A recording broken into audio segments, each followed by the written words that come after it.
Chicken mutton असो नाहीतर मासे असो, नॉनव्हेजचा स्वयंपाक म्हटलं की कंटाळवाणा वाटतो.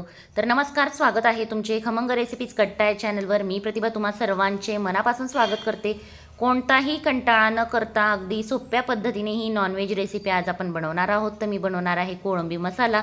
त्यासाठी अर्धा किलो मी कोळंबी घेतली, स्वच्छ धुवून सुरीने कट देऊन त्यातली घाण काढून स्वच्छ धुवून घेतली. पॅन ठेवायचा आहे, त्याच्यावर थोडं तेल घातले, अर्धी खोबऱ्याची वाटीचे असे काप करून घेतले. हा मसाला आपल्याला बनवून घ्यायचा आहे. तर खोबऱ्याचे काप आपण लालसर रंगावर भाजून घेणार आहोत. तर अशा पद्धतीने फुल फ्लेमवर मी हे काप भाजून घेतलेत. आता हे आपण काढून घेऊया. त्याचप्रमाणे 3 कांदेसुद्धा मी मोठ्या साईजमध्ये कट करून घेतलेत. 3 मिडियम साईजचे कांदे घेतले होते, ते सुद्धा आपल्याला लालसर रंगावर भाजून घ्यायचे आहेत. तसेच मी 10 ते 12 लसणाच्या पाकळ्या यात घातले. 1 इंच आलं कट करून मी यात घातले.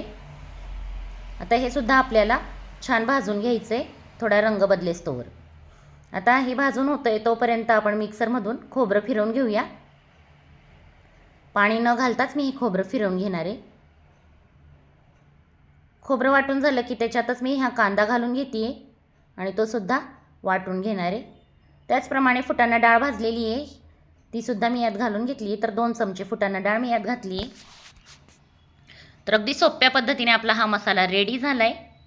आता कुकरमध्ये 4 पळ्या तेल घालून हा मसाला आपल्याला यात घालून घ्यायचा आहे. तर अगदी सोप्या पद्धतीने ही रेसिपी तुम्ही झटपट बनवू शकता. छान लो फ्लेमवर हे भाजून घ्यायचं आहे. तर आता सुके मसाले यात बघूया. बेडगी मिरची पावडर घातली आहे 1 चमचा. 1 चमचा गरम मसाला घातला आहे.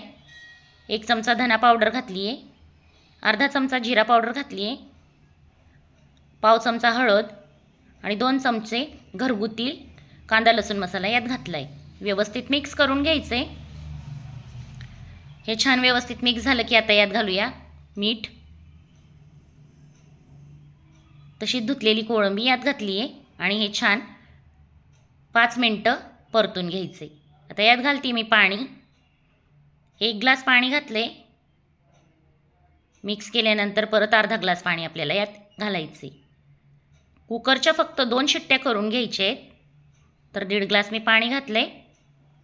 व्यवस्थित मिक्स करून चिरलेली कोथिंबीर घालायची आहे आणि कुकरचं झाकण बंद करून याच्या छान 2 शिट्ट्या होऊ द्यायच्या आहेत. तर फुल फ्लेमवरच मी शिट्ट्या करून घेतल्यात.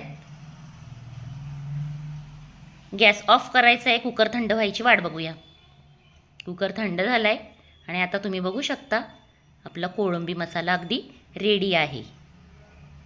तर तुम्ही बघा, अगदी छान कन्सिस्टन्सी तयार झाली आहे. झटपट कोणतीही झंझट न करता आपला कोळंबी मसाला रेसिपी तयार आहे.